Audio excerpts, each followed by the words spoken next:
BFM Bourse, c'est aussi l'émission où on bat en brèche, où on tord le cou aux idées reçues. C'est ce qu'on appelle le bullshitomètre. Et pour ce bullshitomètre, nous accueillons Stéphane Van Uffel. Bonjour Antoine. Stéphane Van Uffel de SVH Conseil et directeur de la performance d'Ingefi Partners. Tout à fait, je les salue au passage. Nous les saluons. Alors évidemment, en ce début d'année 2026, on se dit sur quel pays il faut miser, qui a les meilleures dynamiques de croissance. Évidemment, on va aller chercher à l'international, aux États-Unis. Et vous vous dites bullshit. Vous foudroyez cette idée que tout passe par les États-Unis, non, finalement. Alors, je vais apporter de l'eau à vos moulins, à votre moulin. C'est qui bat des records en ce moment? C'est nous. Le CAC 40. Ah, mais donc, ça va dans mon sens. Voilà. Bien. Non, mais apparemment, il faut s'intéresser à la Corée du Sud aussi. Je n'ai pas pensé à l'intégrer dans le raisonnement. Si on s'intéresse à l'IA, ça c'est vrai que c'est un cas particulier assez phénoménal. Dès qu'on rentre dans les hautes technologies, de toute façon, on va très vite dans ces zones géographiques-là, que ce soit le Japon ou la Corée, et la Chine demain, puisque aujourd'hui déjà d'ailleurs, aussi, le plus grand acteur demain est indéniablement la Chine. Non, alors, juste pour temporiser mon propos, vous savez que je suis un garçon de conviction, mais non pas buté. Absolument. Ça ne veut pas dire qu'il ne faut pas y aller. Mon bullshitomètre va être quand même un peu mitigé. Pardon pour ceux qui sont déçus. Mais ils sont nombreux, je ne parierai pas sur les États-Unis. Je ne parierai pas même sur l'international, sans être chauvin européen. Je ne parierai pas sur l'international, mais en particulier sur les US, parce que d'abord, il y a un consensus qui est trop fort sur les US. C'est-à-dire que là, tout le monde s'est mis d'accord que 2026, et ça fait déjà un trimestre, serait une super année boursière aux États-Unis. Alors moi, j'adore ça, mais vous savez qu'historiquement, et j'aime bien l'histoire financière, dès qu'on commence à être tous d'accord et que tout le monde ne regarde que dans un sens, c'est en général là qu'on se prend un immense bouillon. Donc je suis assez mitigé. Ça ne veut pas dire que dans les allocations de nos clients ou dans les portefeuilles de nos auditeurs et téléspectateurs, il ne faut pas mettre les bonnes valeurs, évidemment américaines, chinoises, etc. Mais il faut être prudent. Voilà, ça c'est mon point de vue déjà pour commencer. Alors pourquoi ? Parce qu'en fait, les États-Unis, ce consensus, il est tellement fort qu'aujourd'hui, moi je trouve qu'on surpaye les actions américaines très clairement. Alors, on va dire un moyen de coût par action entre 25 et 30, c'est-à-dire le nombre d'années que vous avez besoin en dividendes pour pouvoir payer votre action. À titre de comparaison, l'Asie, la Chine, les grands acteurs asiatiques ou l'Europe, on est à 14. C'est-à-dire quasiment 2 fois moins cher. Alors historiquement, les États-Unis sont plus chers, évidemment, que le reste de la planète, on le sait. Mais là, je trouve que ça atteint quand même son paroxysme. Alors vous parliez d'NVIDIA juste avant mon arrivée. Pour certaines valeurs, dont NVIDIA, auxquelles je peux croire, parce que je continue à penser qu'il n'y a pas de discussion, malheureusement, le marché, il est entraîné. Mais si on regarde bien ce qui se passe depuis 24 mois, le marché, il est entraîné par de moins en moins de valeurs. Ça veut dire la hausse, elle ne repose finalement que sur la fameuse concentration. Voilà, alors on n'est plus sur les 7 magnifiques, on est sur une vingtaine, 25 grandes valeurs, et puis des secteurs.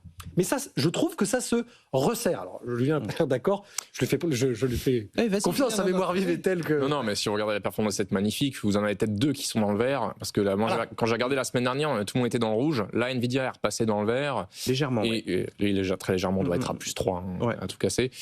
Par ailleurs, il y a un élargissement quand même qui se fait, parce que vous regardez les small caps aux États-Unis, elles ont tendance à surperformer.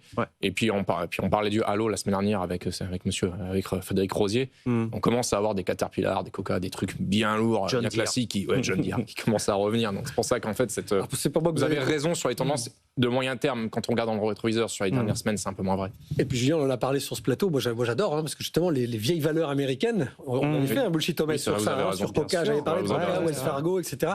Justement, alors on va aller là-dessus, mais le consensus, il n'est pas sur ça. Donc c'est très bien. Les small and mid cap, il est d'ailleurs nulle part, même en Europe, il n'y est pas. Alors que sans doute, les performances et les leviers, ils seront là. D'où l'intérêt d'aller voir quelqu'un qui s'y connaît. Mais enfin, ça, je ne vais pas défendre trop ma crèmerie là-dessus. Donc les États-Unis, je ne dis pas non. Je dis, voilà, justement, et suivez évidemment BFM Bourse pour ça. Il faut ouvrir ses chakras sur les États-Unis et ne pas suivre toute cette espèce presque de naïveté naturelle, parce que ça reste un pays qui est compliqué. Les allocations des Américains sont très investies en bourse, donc il n'y aura pas énormément de flux qui vont arriver. Les taux, on ne sait pas trop ce qui va se passer, mais c'est pas encore sûr que ça va faciliter les choses. La Cour suprême a quand même désavoué un peu une décision présidentielle, donc il y a quand même pas mal de trucs qui se compliquent un peu aux États-Unis. Donc j'en laisserai dans mes portefeuilles, mais j'irai un peu plus doucement. Alors, le truc, ça pourrait être justement de revenir sur l'Europe, sur la France en particulier, mais ça, c'est quelque chose que je trouve très, très consensuel et peut-être même un petit peu trop ces derniers temps, vous ne trouvez pas ? Sur la France ? Sur la France et sur l'Europe. sur la rotation géographique. Alors je suis moins d'accord parce que justement, si vous regardez les flux ces derniers temps, ils ont été quand même pas mal aux États-Unis. Si en revanche, on est sur des flux historiques. Non, là, depuis 6 semaines, grosso modo. D'accord, ok. Voilà, c'est ce que je vous dis. On fait la moyenne. On est sur 6 semaines.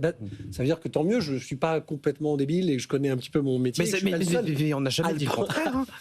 Tout va bien. À le penser, mais je vous remercie de le remarquer. Après toutes ces années, mon cher Antoine, ça me voilà rassuré. Non.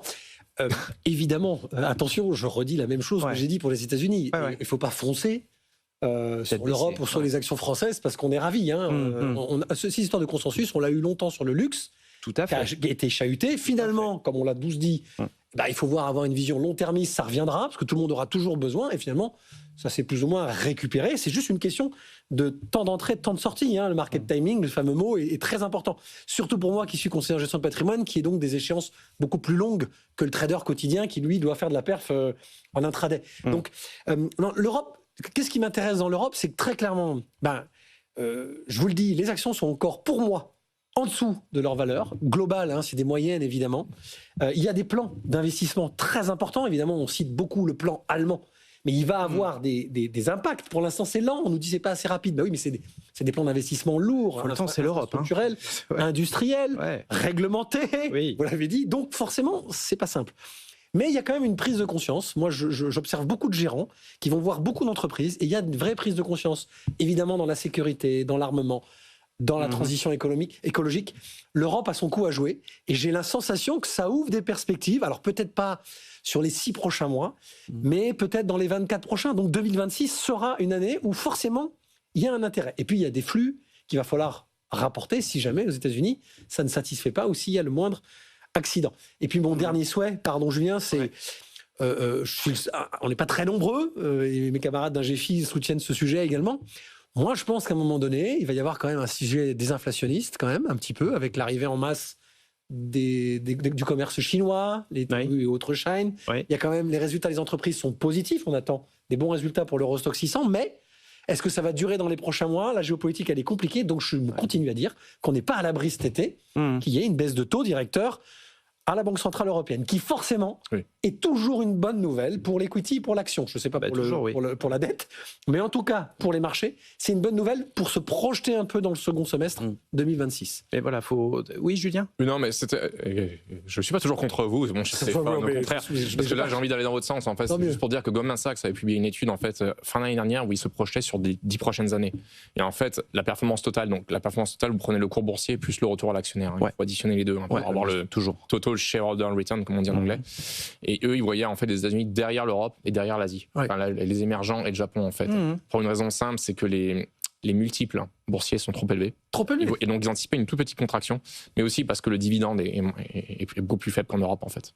Julien, historiquement, sur les 50 dernières années, l'étude ne va que sur 50 ans, on n'a jamais atteint un tel niveau de prix pour acheter les marchés américains. Ça n'a jamais atteint. En général, on était entre 18 et 20. Là, on est à 26. C'est-à-dire qu'on est quand même quasiment 30% au-dessus d'un prix moyen. Alors évidemment, est-ce que l'économie a été aussi puissante ? Est-ce que les États-Unis ont eu une telle hégémonie ? Je ne sais pas. Dans un monde très concurrentiel, avec d'autres pôles très puissants qui arrient. Ça ne veut pas dire c'est trop haut, ça veut dire qu'il y a un rééquilibrage nécessaire ailleurs. Mon cher Guillaume, le risque, il est... Mon cher Guillaume, mon cher Mental, le risque, il est toujours...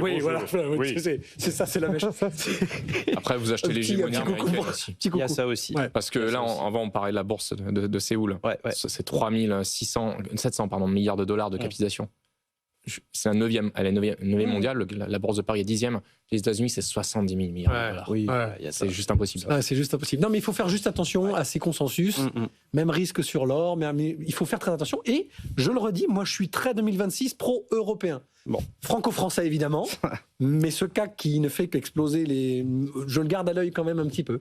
Formidable. Pour les mêmes raisons. Formidable. Merci beaucoup Stéphane Van Nuffel, merci d'avoir participé à ce conseil de famille qui se termine. Merci Julien Antoine. BFMbusiness.com et vous pouvez retrouver tous les papiers qui sont sur le site internet, notamment ceux sur Diageo qui expliquent cette forte baisse du secteur des vins et spiritueux qui s'est vraiment matérialisé en fin de séance.